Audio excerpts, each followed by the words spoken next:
అయితే నిన్న నాకు పెద్ద మస్తు భయపడ్డా, మొబైల్తో పెద్ద ఎఫెక్ట్ అయింది. ఏమైందంటే అప్డేట్స్ వచ్చినాయి. ఇందులో ప్లేస్టోర్లో నార్మల్ అప్డేట్స్ ఉన్నాయి. నేను కూడా నేను నార్మల్గా అప్డేట్స్ చేస్తూనే ఉంటాను. చేసేటప్పుడు కొన్ని రోజులు బాగా బిజీ ఉండిపోయి చేయడం మర్చిపోయినా. సో బాగా అప్డేట్స్ ఉన్నాయి. వాట్సాప్ది కొత్త ఫీచర్స్ వచ్చినాయి. బీటా టెస్టింగ్ అవి బీటా టెస్టర్గా ఉన్నా అన్నట్టు. అయితే ఏదో చూసే డిస్క్రిప్షన్లో వాడు అప్డేట్లో ఇచ్చిండు, సో కొత్త ఫీచర్స్ వచ్చినాయి.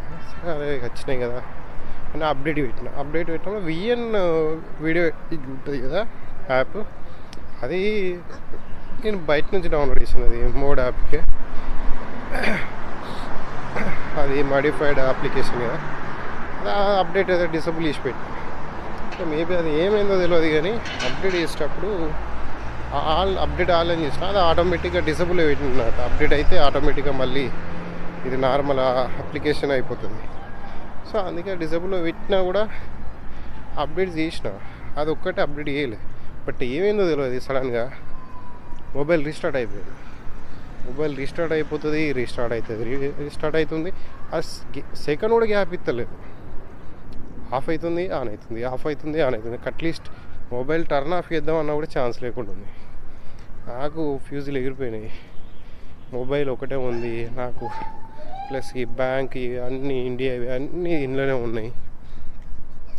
మళ్ళీ మన ఇండియా సిస్టమ్ ఎట్లా ఉన్నాయి అవి, వానికి సిమ్తో కనెక్ట్ అయిన అప్లికేషన్ మాత్రమే ఓపెన్ అవుతుంది. బ్యాంకు ఇవరకే 2-3 బ్యాంక్ అట్లనే వీగినాయి. సో దానివల్ల ఏమైతే ఇప్పుడు అప్లికేషన్ లాగిన్ అయితే ఎస్ఎంఎస్ సెండ్ చేయాలి, ఎస్ఎంఎస్ సెండ్ కాదు ఇంటర్నేషనల్. దీన్ని ఎస్ఎంఎస్ బ్యాన్ చేసినా కూడా, దానికి రీఛార్జ్ చేసినా కూడా అది అవుతలేదు. వానికి ఏమైందిరా అని ఐసిఐసిఐ బ్యాంక్ కూడా ఉంది నాకు. వానికి మెయిల్ చేస్తే వాడేమంటాడు, నీది జియోగ్రఫికల్ లొకేషన్లో లేదు, సో ఇంటర్నేషనల్గా అప్లికేషన్ యూజ్ చేయడానికి లేదని అది అట్లా వీకింది. ఇంకోటి యాక్సిస్ బ్యాంక్, అది కూడా మంచిగా పనిచేసి అది మళ్ళీ ఎట్లా లాగౌట్ అయిపోయింది.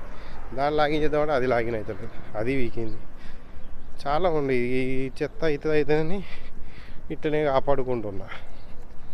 అయితే ఇట్లా అయిపోయినాక నాకు అది మొబైల్ రీస్టార్ట్ అవుతలేదు, ఏమవుతలేదు, బాగా అంత వెళ్ళిపోయింది. అరే ఎవరికి మొబైల్ సిచ్యువేషన్ చక్కగా లేదు, పైసలు లేని టైంలో ఎందుకు డ్రామాలు చేస్తుంది, మొబైల్ ఇట్లా అతను ఆడుకుంటుంది అనుకున్న టైంలో నాకు ఇలా కరెక్ట్ ఆలోచిస్తే ఎందుకు ఇట్లా అయింది అని ఆలోచించాను. ఒకటి, ఈ చెత్త మొబైల్ షామీ మొబైల్స్, రెడ్మీ ఎంఐలు ఇవన్నీ ఉన్నాయి కదా, చెత్త మొబైల్ ఇవి.